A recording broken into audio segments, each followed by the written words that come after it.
시청자 여러분, 안녕하십니까? 4월 8일 오늘의 주요 소식입니다. 먼저 미국 소식입니다. 미국 증시가 다시 반등에 나섰습니다. 미국과 일본이 관세 협상에 돌입했다는 소식이 전해지면서 시장 분위기가 급반전됐습니다.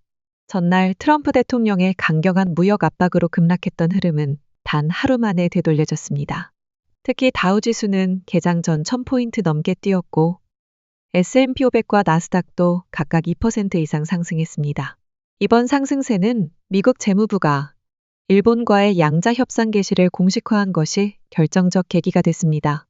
스콧 베센트 재무장관은 이를 건설적인 시작이라고 평가했고, 이는 백악관이 일방적인 압박만을 고수하는 것이 아니라 실질적인 협상에 나설 수 있다는 기대를 불러왔습니다. 앞서 트럼프 대통령의 무역 담당 수석 고문 피터 나바로가 관세는 협상의 수단이 아니다라고 언급한 이후 시장은 한동안 긴장 상태를 유지해왔습니다. 일본 도쿄 증시도 빠르게 반응했습니다. 니케이 225 지수는 하루 만에 6% 오르며 반등에 성공했습니다.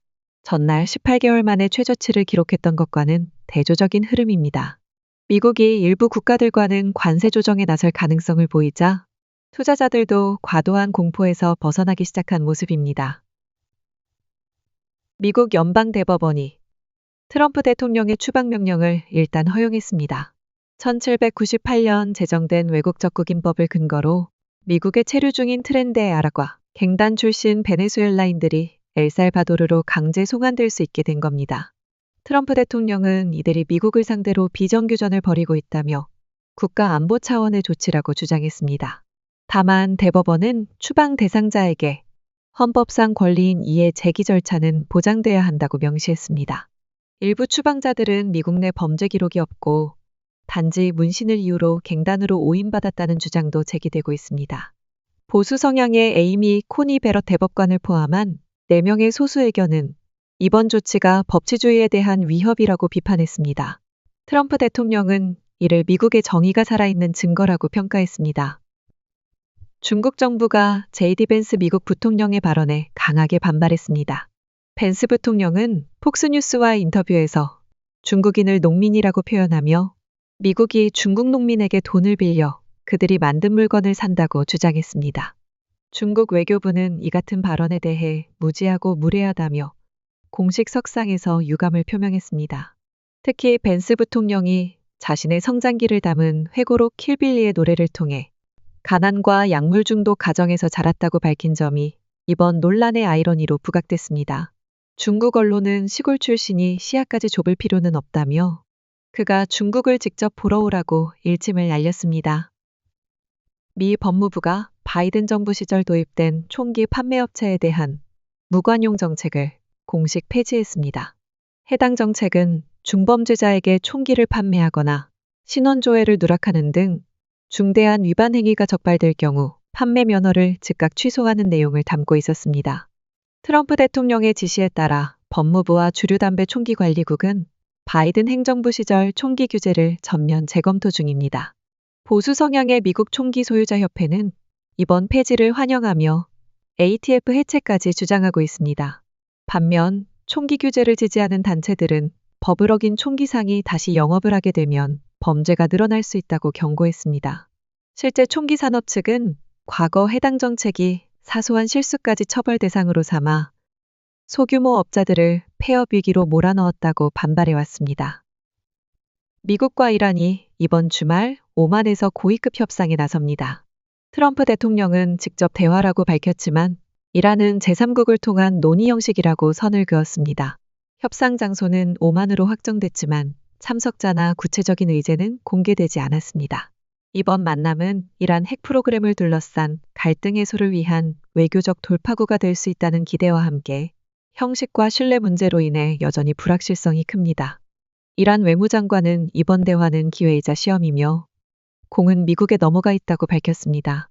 과거 트럼프 대통령은 핵합의 탈퇴와 강경 제재로 긴장을 고조시킨 바 있으며 이란은 그 여파로 직접 대화를 계속 거부해왔습니다. 다음은 한국 소식입니다. 북한군 약 10여 명이 1년 만에 비무장지대를 넘어 남측 지역으로 침범해 국군이 경고방송과 함께 경고 사격을 실시했습니다.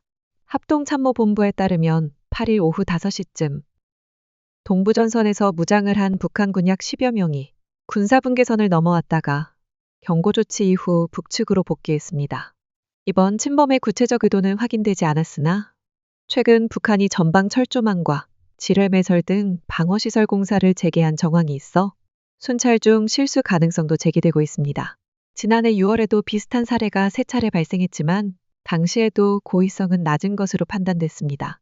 현재 남북 간 긴장은 계속되는 상황으로 김정은 위원장은 군사력 강화를 이어가며 러시아와의 협력을 확대하고 있습니다. 윤석열 전 대통령 탄핵 이후 우리나라는 오는 6월 3일 조기 대선을 실시합니다. 헌법재판소가 지난주 윤 전 대통령의 계엄령 발동을 위헌으로 판단하고 파면 결정을 내린 데 따른 것입니다.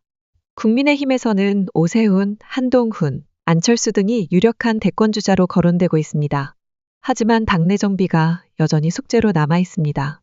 더불어민주당은 이재명 대표가 사실상 단독 후보로 굳어지는 분위기입니다.